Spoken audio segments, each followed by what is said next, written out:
Airbnb hosts revert back to long-term rentals as rising costs of living hits bookings.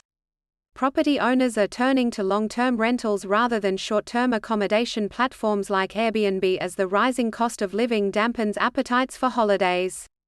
A property management firm, ManageMyBnB, notes the trend on the Gold Coast, where about 1 in 10 properties are empty while about 10% of the population is homeless or living in unaffordable housing.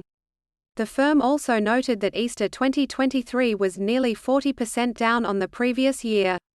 The Bureau of Statistics census data suggests that this trend may be occurring throughout the country. Title: NT Chief Minister vows to release public review of bail laws triggered by Declan Laverty's fatal stabbing. The Northern Territory government has announced it will publicly release its review into bail laws, which was triggered by the fatal stabbing of bottle shop worker Declan Laverty 3 months ago. Laverty was allegedly killed by a man who was out on bail, and his death was followed by a bail review to prevent similar cases. Chief Minister Natasha Fyles assured the community that the review was still ongoing but expected to be finished by August, after which it would be made public. The review may lead to further changes to the Territory's bail laws. Hashtags. Title: Indigenous adolescents carry out vital rite of passage in threatened Amazon rainforest. In Brazil's Amazon rainforest, the Tembe Tenahara indigenous community is carrying out an important rite of passage known as the Wirafaf, where teenagers receive little food and spend 6 days dancing in a circle under a thatched roof hut. Boys' voices deepen and girls become women in the eyes of the village. This ritual is a vital part of their culture and traditions, which are increasingly threatened by non-indigenous settlers who have occupied their 280,000-hectare territory. However, last month, Brazilian authorities launched an operation to remove the settlers, which the indigenous people hope will secure their land and customs. Title: Nurse forced to quit COVID outbreak unit due to incontinence. During the peak of the pandemic, Lisa worked as a nurse in Melbourne's COVID outbreak squad where she helped treat those infected with coronavirus. However, Lisa had to leave the unit due to her battle with incontinence. The layers of protective gear made it almost impossible for her to get to the toilet in time, and she would wear continence aids, but it was not enough. Lisa's incontinence required her to have Botox injections into her bladder every 6 months, and she still has accidents. She is one of 5 million Australians affected by incontinence, and 78% do not seek medical attention due to shame or embarrassment. Title: Super Netball League scrambles to find 8th team as Collingwood exits. The Super Netball League is in a race against time to find an 8th team before the June 20 deadline, following Collingwood's decision to exit the competition. The league must have 8 teams to televise 4 games per week, as per the current broadcast agreement. With the collective player agreement up for renewal, the 8th license and team participation agreements must be sorted before September 30, when all 80 players' contracts will expire. Netball Australia's subcommittee of 7 will assess each bid's potential and ability to run a sustainable and successful team well into the future, among other things.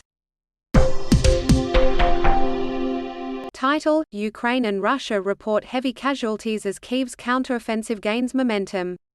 British military officials have reported high numbers of casualties for both Russia and Ukraine in the early stages of Kyiv's counteroffensive to dislodge the Kremlin's forces from occupied areas. According to British intelligence, the most intense fighting has been in the southeastern Zaporizhzhia province and eastern Donetsk province, where Ukraine has made small advances. Russian forces are said to be conducting relatively effective defensive operations in Ukraine's south.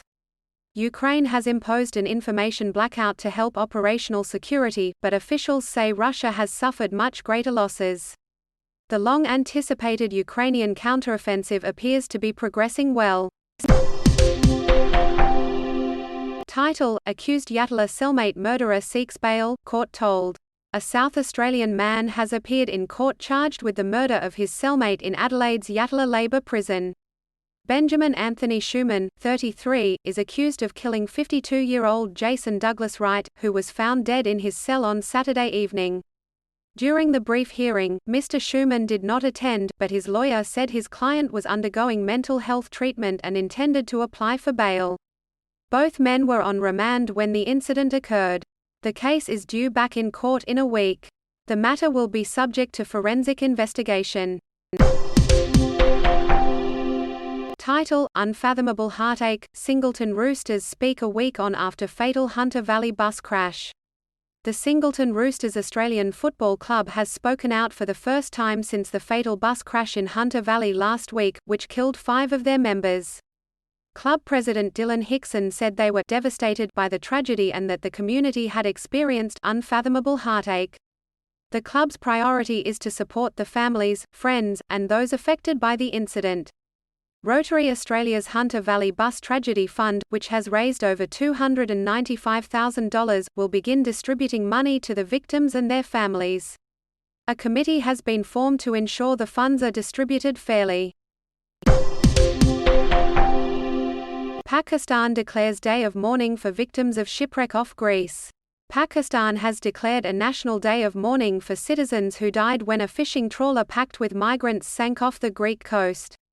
As many as 750 men, women, and children from Syria, Egypt, the Palestinian territories, and Pakistan were on the vessel, trying to reach relatives in Europe. The Greek Coast Guard has defended its response to the tragedy that left more than 500 migrants presumed drowned. The vessel sank on Wednesday. Pakistani Prime Minister Shehbaz Sharif expressed his grief over the tragedy and said Monday would be a day of mourning, with the national flag flying at half-mast. Outback Aussies told to brace for more medicine shortages amid scathing report on 60-day prescriptions. Pharmacists in rural communities say they won't be able to protect communities against further medicine shortages from the 60-day prescription scheme as a new report claims huge losses for the industry.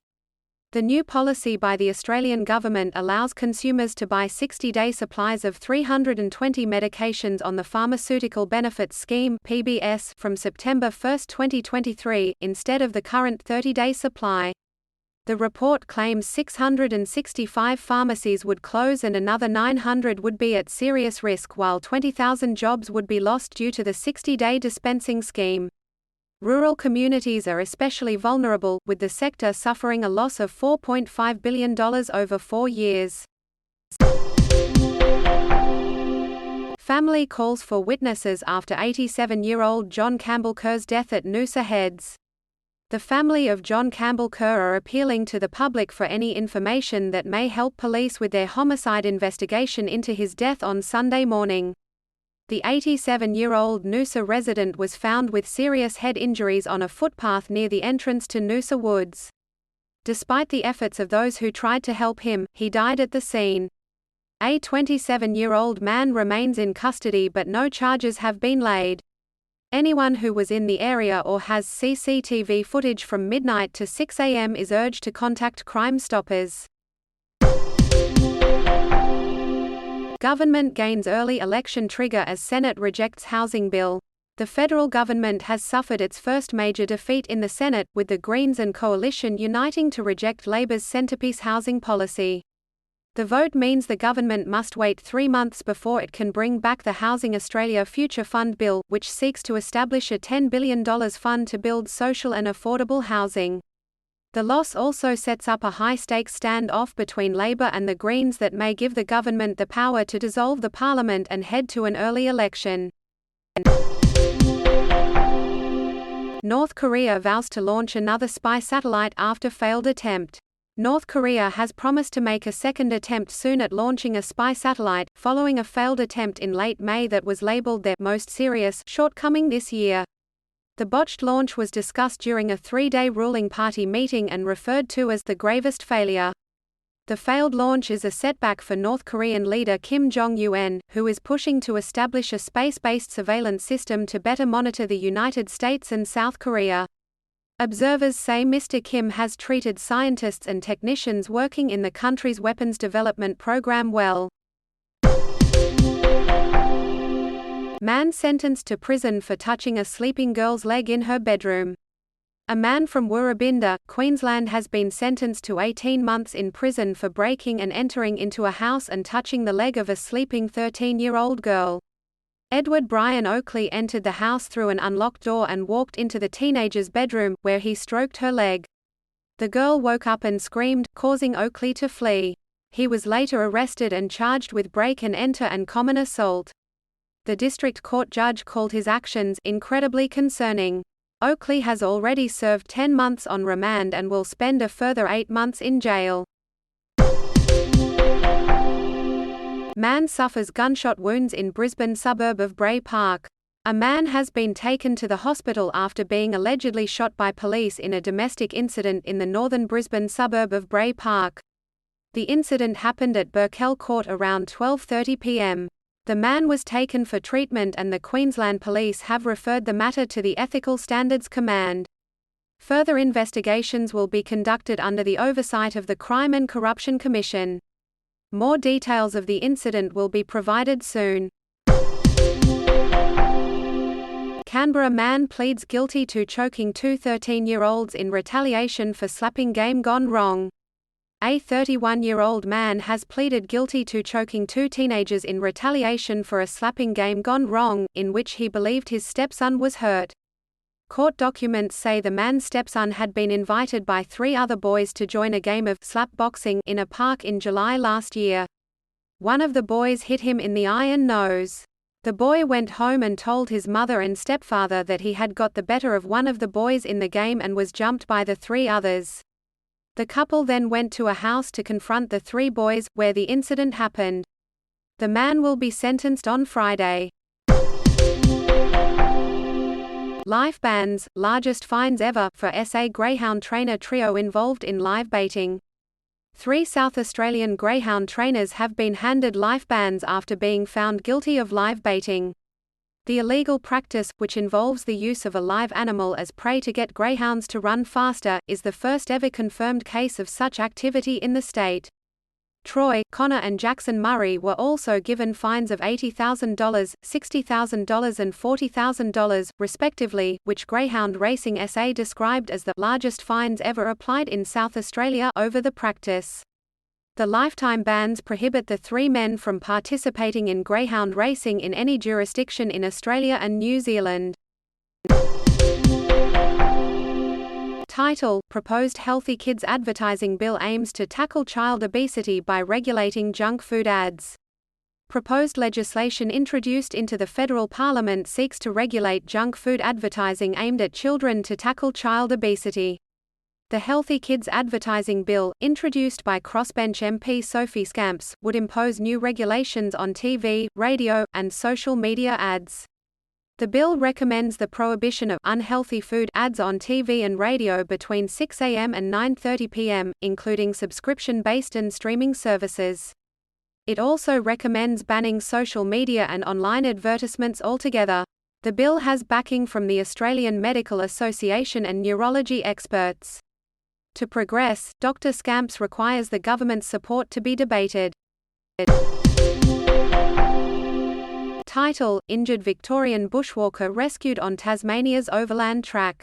A bushwalker from Victoria was rescued after spending a night in freezing conditions due to an ankle injury on the overland track in Tasmania's Central Highlands. She activated her personal locator beacon, and a team of police, ambulance, and SES personnel located her about 2 kilometres south of Kitchen Hut on Sunday night. The rescue helicopter was not used due to the weather, so they walked in and helped her back to Kitchen Hut before walking out the next morning. Authorities have reminded bushwalkers to reconsider travel in the area and take necessary precautions.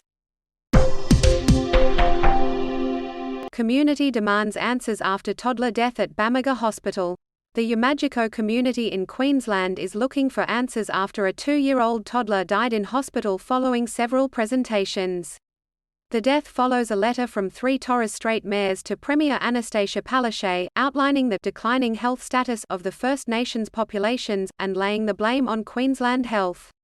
Local mayors demand better health services from the Premier.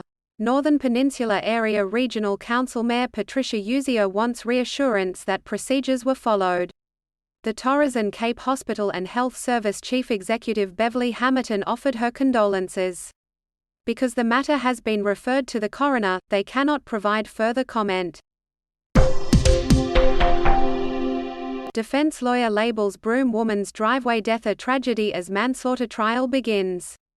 The Supreme Court trial of Tamara Lorimer, a Broome woman charged with unlawfully killing her partner Doreen Lindsay, has begun. Ms. Lorimer allegedly hit Ms. Lindsay with her ute while reversing from their driveway, causing fatal injuries. The prosecution argues that Ms. Lorimer was criminally negligent in her conduct and appeared affected by alcohol at the time, but her defense lawyer disputes this claim. Mr. Rafferty argues that the driveway was unusually shaped and included a blind spot, adding that the incident was a tragedy that Ms. Lorimer is not criminally responsible for. The trial is expected to continue for several days. Title: Cyclone kills 13 and displaces thousands in southern Brazil. At least 13 people have died and thousands have been forced from their homes as a result of a cyclone that tore through southern Brazil. The heavy rain and strong winds have caused widespread damage in dozens of towns in the state of Rio Grande do Sul, including the regional capital of Porto Alegre. The fatalities include a 4-month-old baby, and 3 people are still missing. Nearly 5,000 people have been left with damaged houses, and 84,000 have no power. Brazil has been hit by a series of deadly weather incidents in recent years, which experts say are exacerbated by climate change.